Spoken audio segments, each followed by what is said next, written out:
be perfectly clear. I'm not a virologist. Your friend better stay here, because we're going to go see some people of mine. And they don't like strange dudes. They don't fuck around. So when doing scientific studies, I've done many. How many have you published?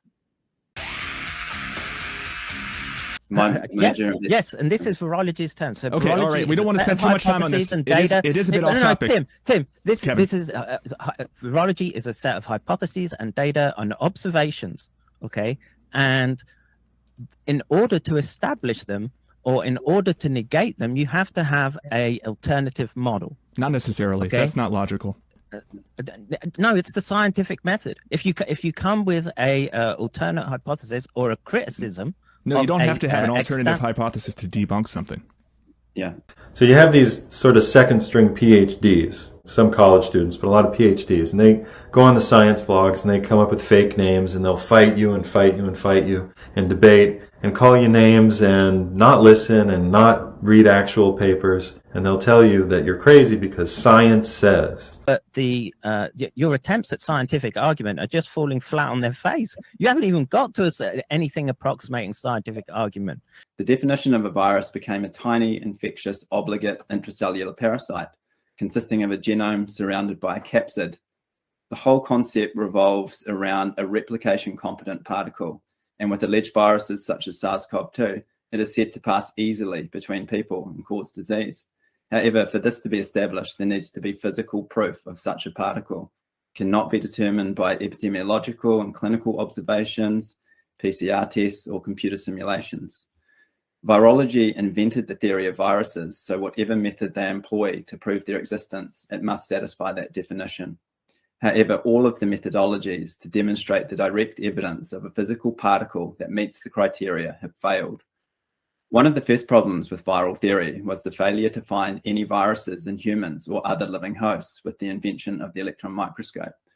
Even with people alleged to have trillions of virions inside them due to serious illness, not one such particle could be found when blood or other specimens were taken.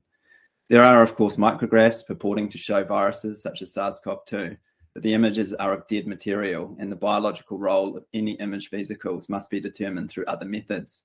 We can't even say if the appearances in the highly processed slides even resemble what happens in life. Then we get to the problem of isolation.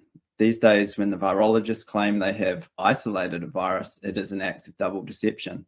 The first is that it asserts that a virus has been shown to exist, and the second is that it implies it has been physically isolated, when neither of these have taken place. The methods of physical isolation described in virology include ultrafiltration and density gradient centrifugation as ways to purify alleged viral particles. It is only through this that such particles can be characterized in terms of their composition and biological role. To establish they are viruses, such purified particles need to be introduced to host cells, and there would need to be evidence that they result in more particles. These particles would also need to be purified to ensure they are the same type of particle and capable of infecting more hosts. Not only that, but we would want to confirm that they are disease-causing by properly controlled experiments, where the particles alone are shown to infect living hosts.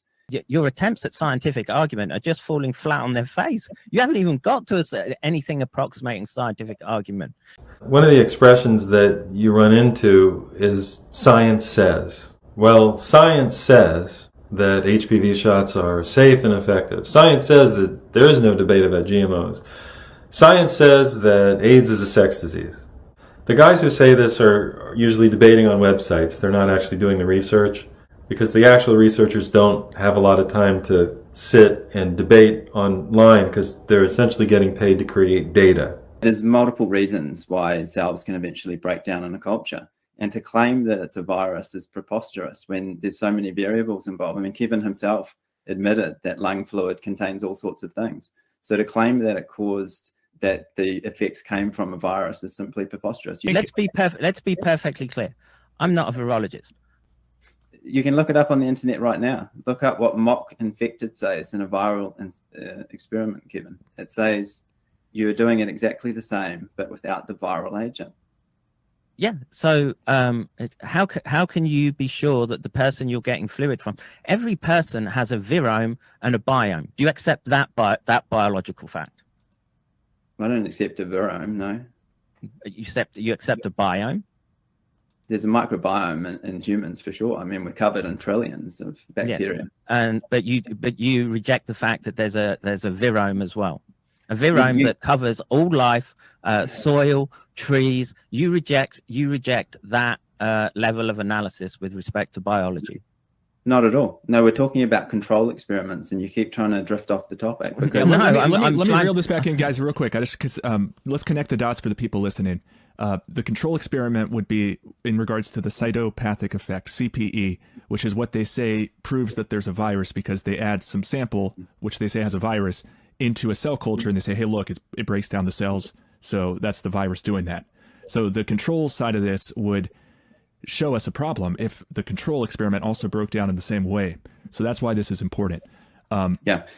Go ahead, Mark. Yeah, so you can't take fluid that you don't know the full nature of its contents. Okay, let's let right? Mark say what he wanted. Everyone has a biome and a virome. So you're taking sterile cell culture and then adding someone's virome and biome to it. That's not a control. That's just an increase in variables and complexity.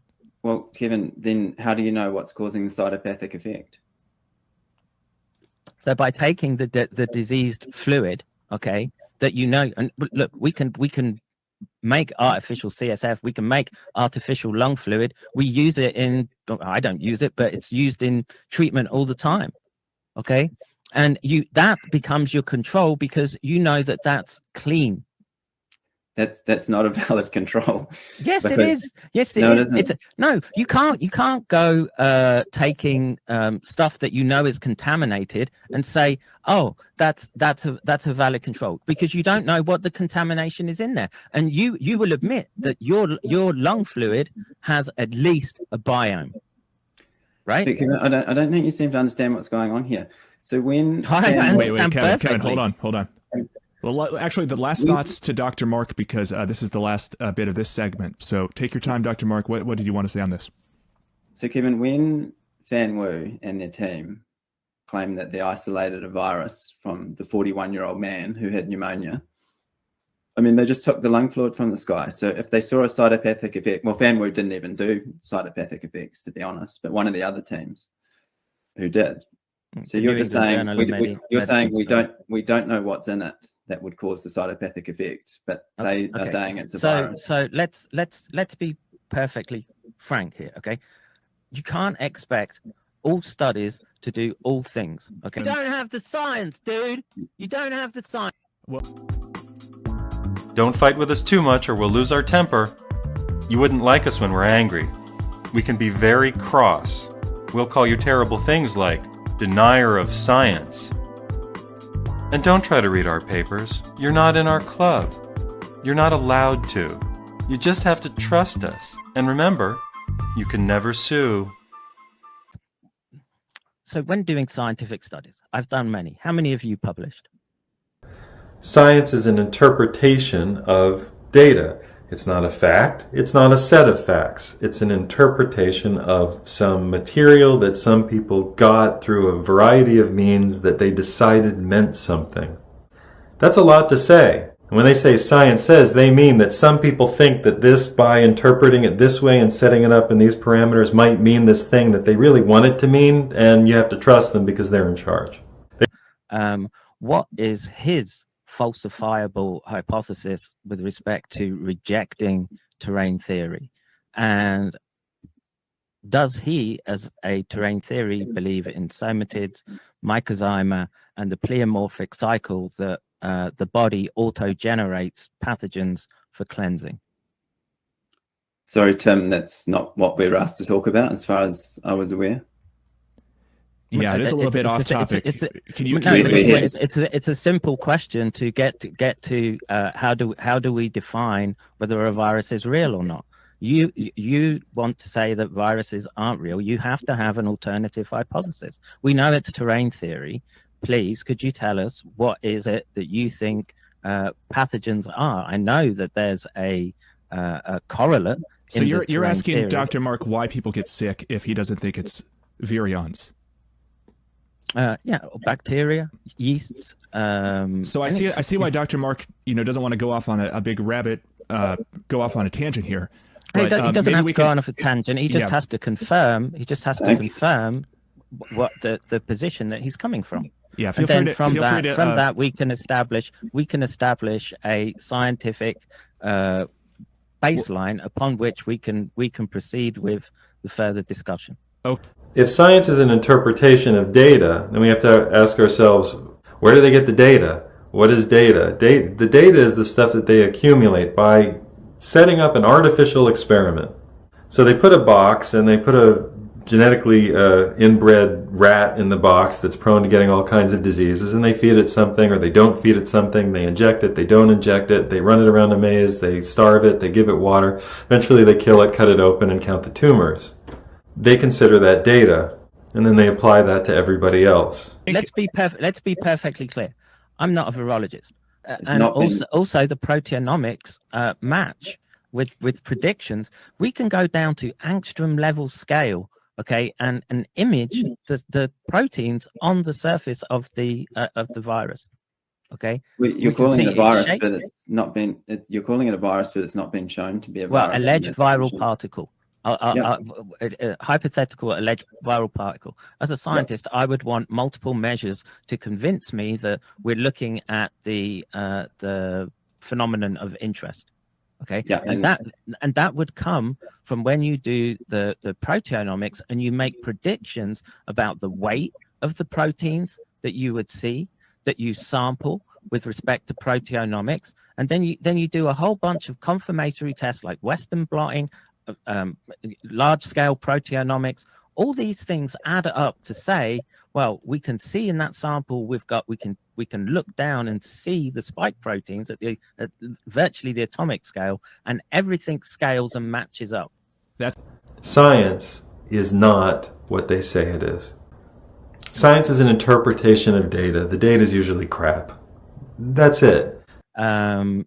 This is who is one of their biggest supporters, Dr. Andrew Kaufman. I've busted him 100 times. Let's just listen to Andrew Kaufman.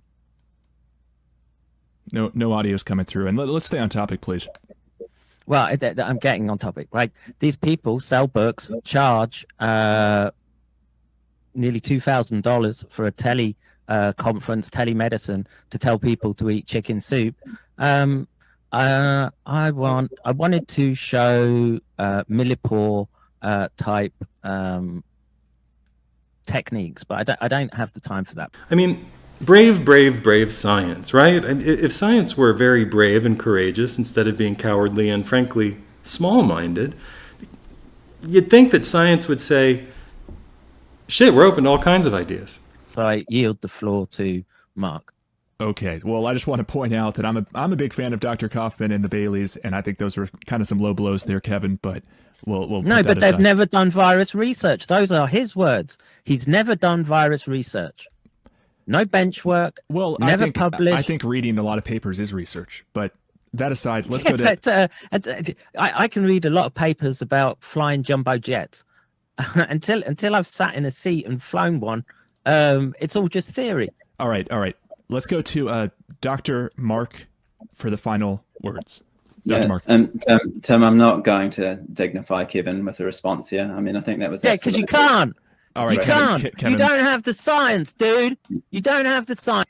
Well, so Dr. Mark, what I would ask is if you could address the audience, because there's so many people like myself who are trying to figure this out, whether viruses exist, and we're so thankful for your time. I'm sorry for the low blow there from Kevin, but we're all ears. We want to hear what you have to say.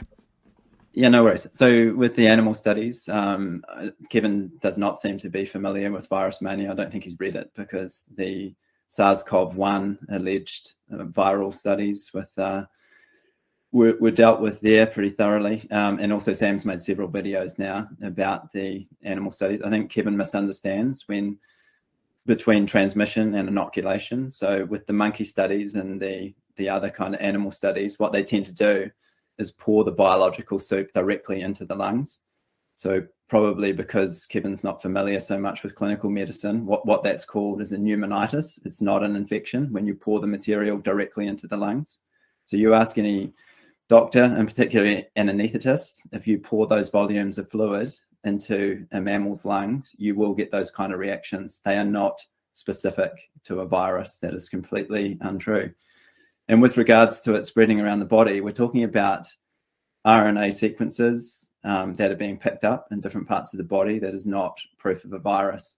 The transmission studies that he's saying with aerosol, that only relates to detecting genetic sequences. It doesn't relate to detecting actual viruses themselves. So as I say, if you come on over to have a look at the work that we've done on Sam's channels, you'll see that we've talked about all of these studies and dealt with them in depth and shown why they're just simply not valid. If you look that's a nonsense argument, in fact. Listening to what questions are asked, what the responses are. I think the audience should take note of the fact that Mark won't answer a simple question with respect to. Well, he says it's off the field. No, he says it's off. No. Let's be very clear here, Tim. He's attacked the whole field of virology, okay? And he's coming from a particular ideological viewpoint. So well, that's the topic. That's what his argument is. Yes, but in order to answer this question, okay, we need to understand his frame of reference. So it's a simple yes or no answer. Science is not what they say it is. I think that was because you can't. All right, you can't. You don't have the science, dude. You don't have the science. Well, let's be perfectly clear. I'm not a virologist. We've made an extensive effort for several years now to search for the proof of viruses, but on virology's own terms, such proof does not exist. SARS-CoV-2 is the latest fiction. Spike proteins, variants, antibodies, alleged antivirals, and vaccines are all distractions that do not require the existence of a virus. Why people get unwell is complex and beyond what we are talking about today. It's not germ theory versus terrain theory. Today I'm here to show that SARS-CoV-2 simply doesn't exist on virology's own terms. So when doing scientific studies, I've done many. How many have you published? I'm asking questions. If you can't engage in the debate, then well, he asked you about the control situation. You're right, yeah. But I guess let me just clarify. I think let's be perfectly clear. I'm not a virologist. I've used viruses. Okay, so let me try and establish some scientific ground truth. Mark, do you believe that proteins are isolatable? Kevin, I asked you a question. We were talking about the cell culture process, and you don't think... Yeah, let's get back to that. I told you that it depends on the virus, how many passages that you do. No, that's not the question. I asked you what you thought. So if you think SARS-CoV-2 has been isolated, when you look at one of the isolation or the claims to isolation, what do you think of the control experiment they did with the cell culture? That you keep a standard cell culture, you put a control fluid on it that would be a close match without the pathogen, and you see if you get anything approximating the disease effect. Did you contact any of the authors? And when they say mock infected, do you know what it means? Yeah, that they're putting artificial lung fluid, artificial wherever they've extracted it from. That's usually what the control would be. When I do a control in my field, I inject artificial cerebral spinal fluid.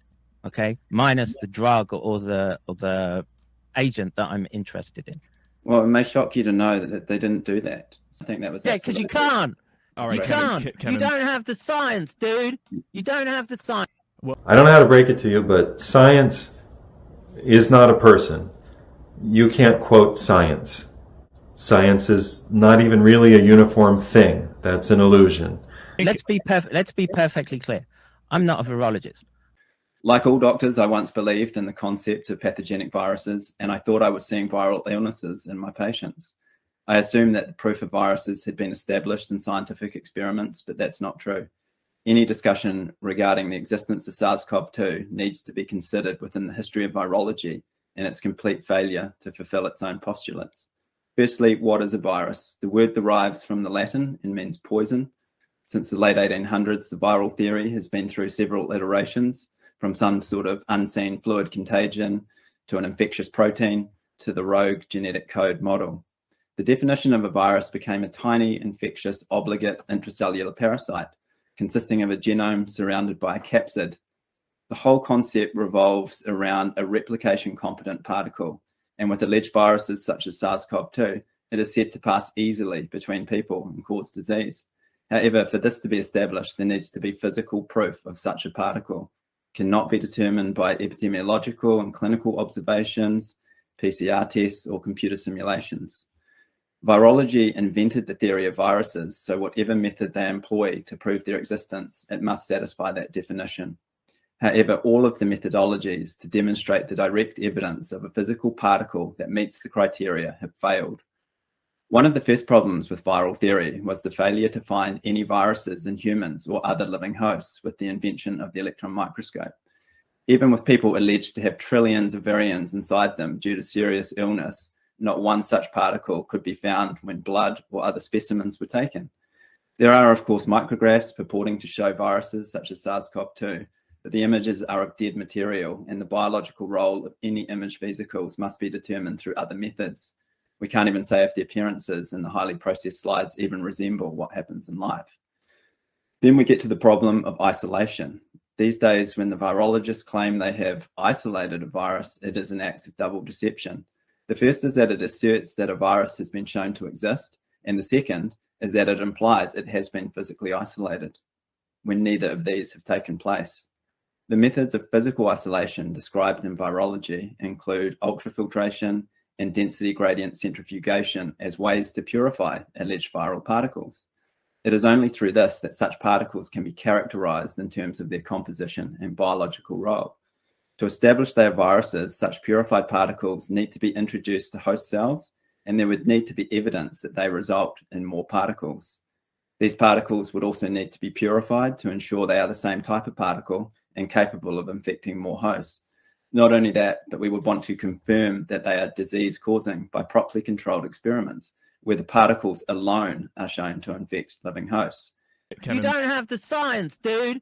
You don't have the science. Science is not what they say it is. So when doing scientific studies, I've done many. How many have you published? Science is an interpretation of data. It's not a fact. It's not a set of facts. It's an interpretation of some material that some people got through a variety of means that they decided meant something.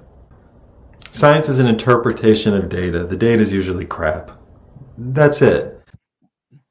So when doing scientific studies, I've done many. How many have you published?